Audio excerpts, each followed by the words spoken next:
बिस्मिल्लाहिर्रहमानिर्रहीम। अस्सलाम वालेकुम नाज़रीन, आप यूट्यूब चैनल देख रहे हैं। मैं इमरान खान हूँ। एक तो इश्तिहारबाजी गवर्नमेंट की, उसको रिपोर्ट करेंगे कि अभी तुर्की का दौरा शुरू भी नहीं हुआ और एक दौरे के ऊपर इतने बड़े बड़े पूरे पूरे सफ़े के इश्तिहारात। इसमें बात करेंगे बिजली की कीमत में फिर इजाफा कर दिया गया। हर चौथे दिन ये हुकूमत इजाफा कर देती है, ये खबर आपको देंगे। और साथ ही साथ तवानाई का बहरान इतना शदीद क्यों है, वो क्या वजह है कि ये बहरान टल नहीं रहा, ये भी आपको मैं बताता हूँ।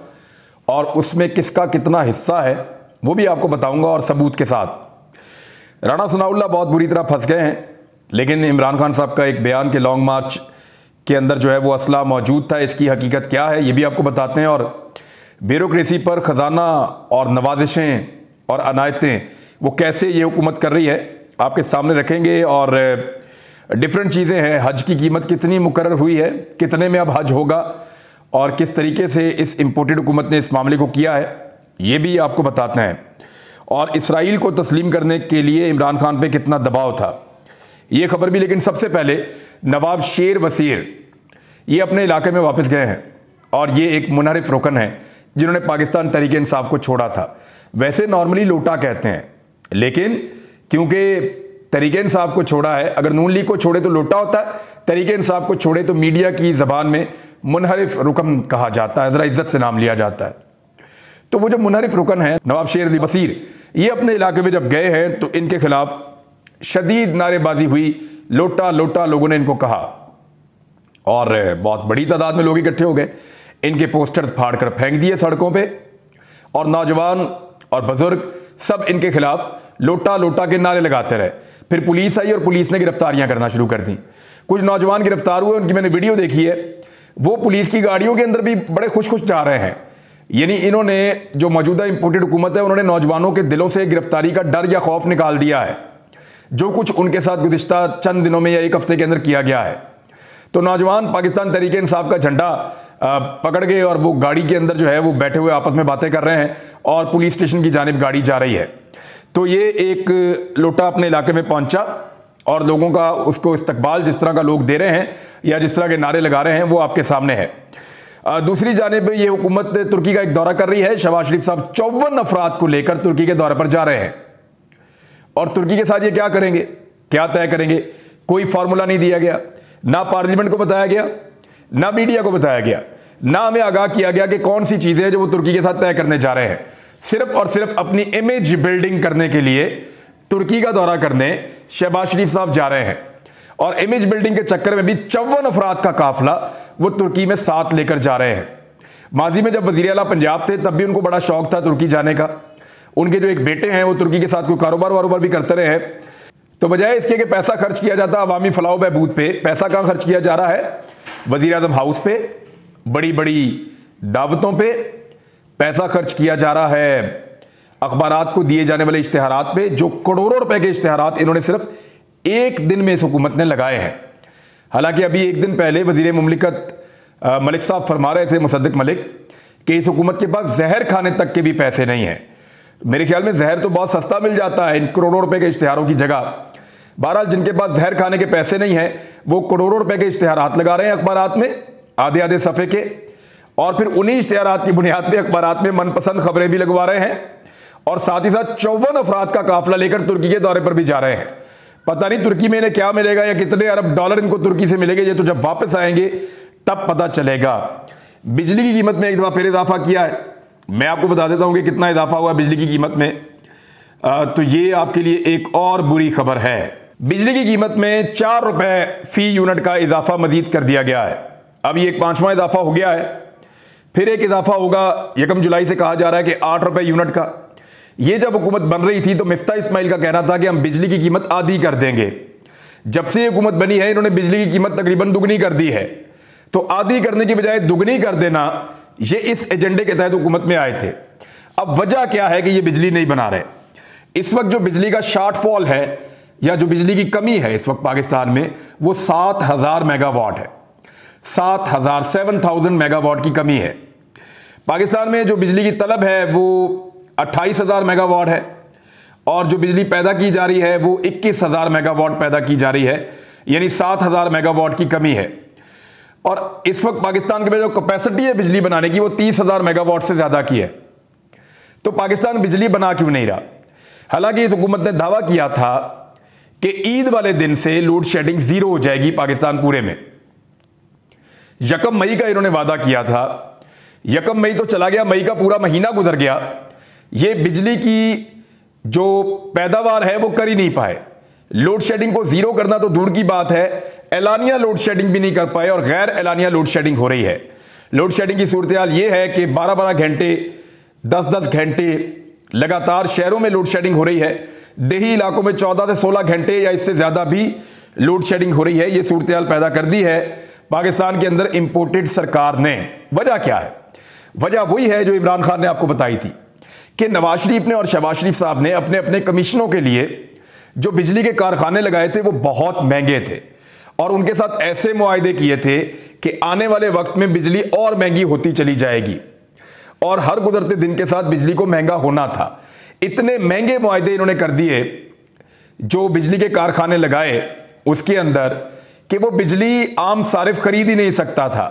पाकिस्तान तरीके इंसाफ की हुकूमत कैसे भी पैसे बचाकर, यानी वो स्विमिंग पूल नहीं बना रहे थे, वजीर आजम हाउस में खाबे नहीं चल रहे थे, इस तरह के दौरों के ऊपर इतना खर्चा नहीं हो रहा था, अखबारात को एक्स्ट्रा इश्तिहारात नहीं दे रहे थे, इतने बड़े बड़े प्रोटोकॉल और कॉन्वेज नहीं थे, इतने सारे कैंप हाउसेज नहीं थे, ये सारा कुछ वो नहीं कर रहे थे।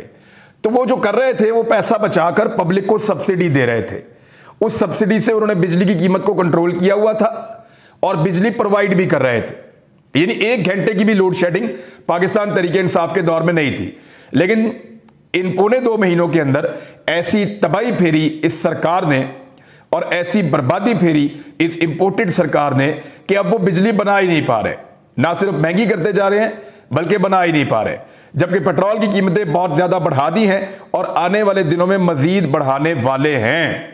तो ये है असल नाअहली कि इन्हीं का बनाया हुआ बोझ आज इन्हीं के कांधों पर डल गया है और वो पब्लिक को बिजली के लिए तरसा रहे हैं। अपनी इनकी लोड शेडिंग नहीं होती, डबल ग्रिड से बिजली लेते हैं, उधर की जाती है तो इधर की आ जाती है और साथ ही साथ जनरेटर लगाए हुए हैं बहुत बड़े बड़े। खुद तो बहुत पैसा है जो इन्होंने बनाया इस मुल्क में, तो खुद तो ये लोड शेडिंग से बच जाते हैं, लेकिन आम आदमी की जिंदगी को इन्होंने अजाब बनाकर रख दिया है। मैंने आपको बताया कि वजीर दाखिला राणा सनाउल्लाह एक बहुत बड़ी मुसीबत में फंस गए हैं।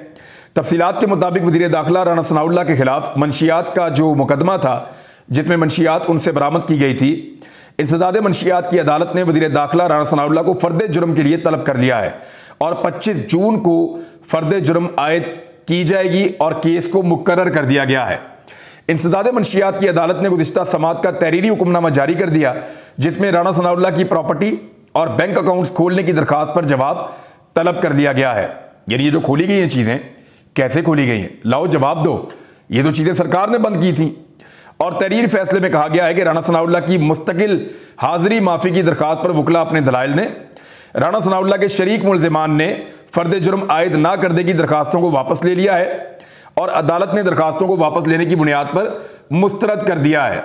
इसके बहुत सारे फैक्ट्स हैं, लेकिन एक मैं आपको बता देता हूं कि ANF के जराए ने यह बताया है कि एक गिरफ्तार स्मगलर ने दौरान तफ्तीश ये इंकशाफ किया था कि राणा सनाउल्लाह की जानिब से मंशियात की स्मगलिंग में मदद की जाती है और वो इस नेटवर्क का हिस्सा है। लिहाजा राणा सनाउल्लाह साहब टेक्निकली अभी इस मामले में फंसे हुए हैं, लेकिन अब वो साबका हुकूमत या पाकिस्तान तरीके इंसाफ के कारकुनों के ऊपर फौजदारी मुकदमात करवाना चाहते हैं।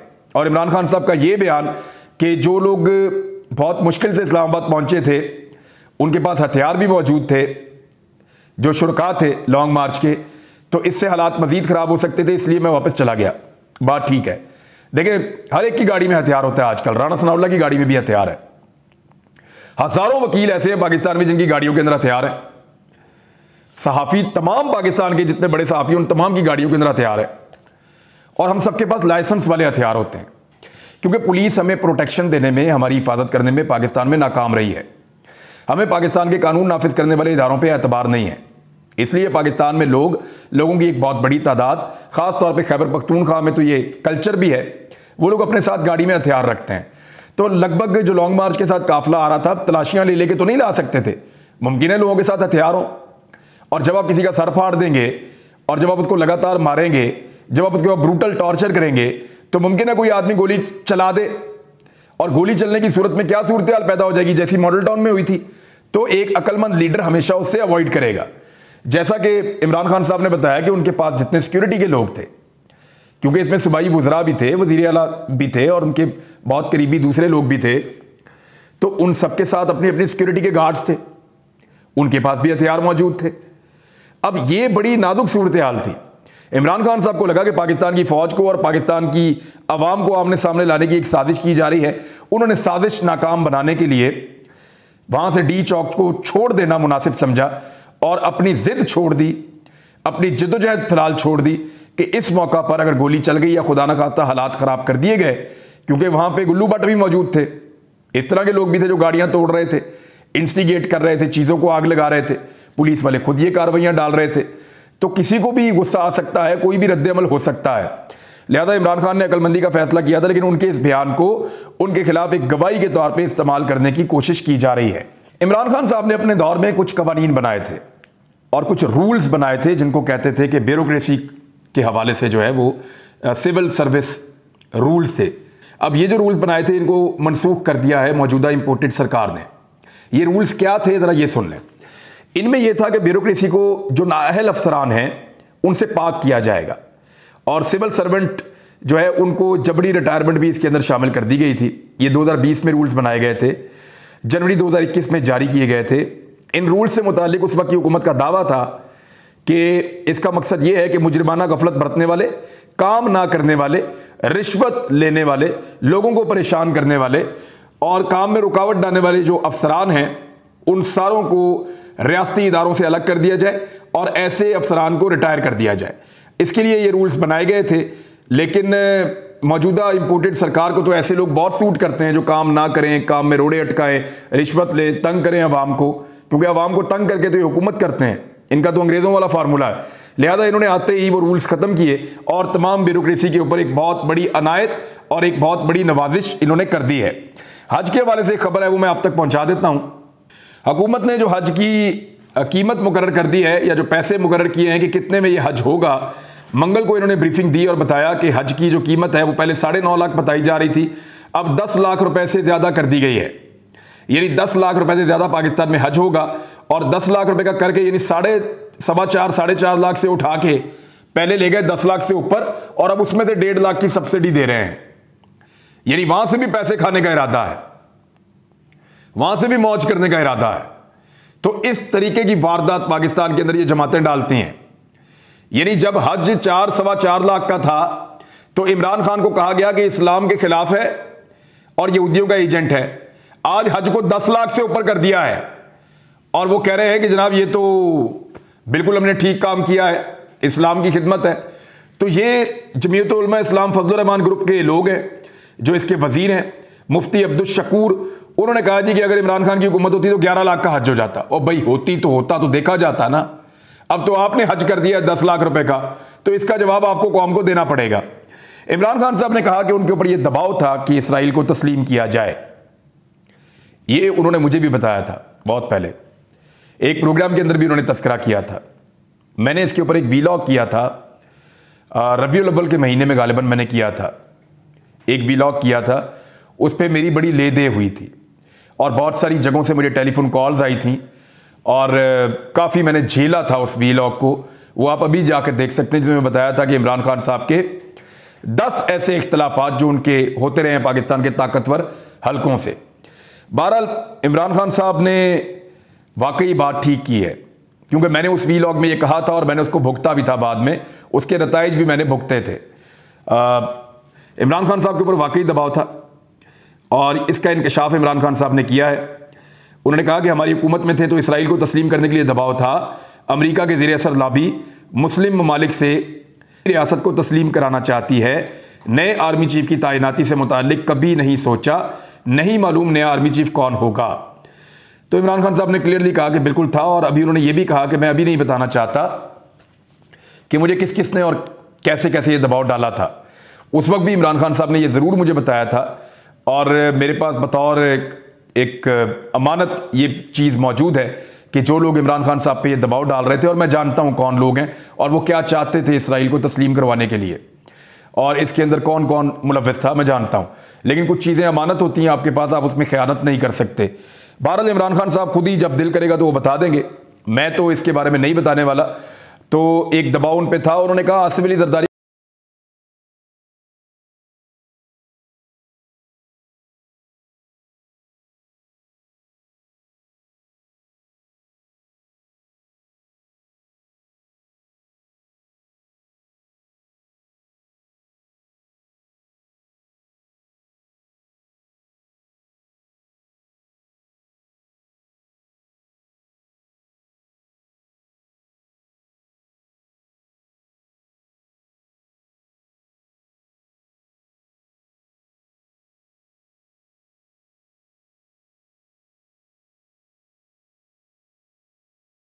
उन्होंने पाकिस्तानी सहाफ़ियों के खिलाफ मुकदमात पर अपने बयान में कहा है कि पाकिस्तान में सहाफ़ियों के खिलाफ मुकदमात ख़त्म किए जाएं और सहाफ़ियों को फ़राइज़ की अदायगी पर गिरफ्तार करने और निशाना बनाने से गुरेज किया जाए। कमेटी टू प्रोटेक्ट जर्नलिस्ट ने हरासानी को आज़ादी इजहार और आज़ादी प्रेस के खिलाफ करार दिया है। इसमें जो उनके नुमाइंदगान हैं वो भी उन्होंने अपने स्टेटमेंट जारी किए हैं, जबकि नाम लिए गए सहाफ़ियों के कि मेरा इमरान रियाज खान, अरशद शरीफ, साबर शाकिर, समी इब्राहिम के खिलाफ मुकदमात ने आज़ादी सहाफ़त को फ़रोग देने के बयानात की कली खोल दी है। स्टीवन बटलर जो हैं वो उन्होंने कहा कि मियाँ शहबाज शरीफ की जानिब से वज़ीर आज़म का ओहदा संभालने के बाद ऐलान किया गया था कि हुकूमत मुल्क में आज़ादी सहाफ़त और आज़ादी इज़हार राय की पूरी ज़मानत देगी, लेकिन ऐसा नहीं हुआ और जिस किस्म के मुकदमात दर्ज किए गए हैं ये सहाफ़ियों के खिलाफ इंतकामी कार्रवाइयाँ हैं जिनका इनको निशाना बनाया जा रहा है।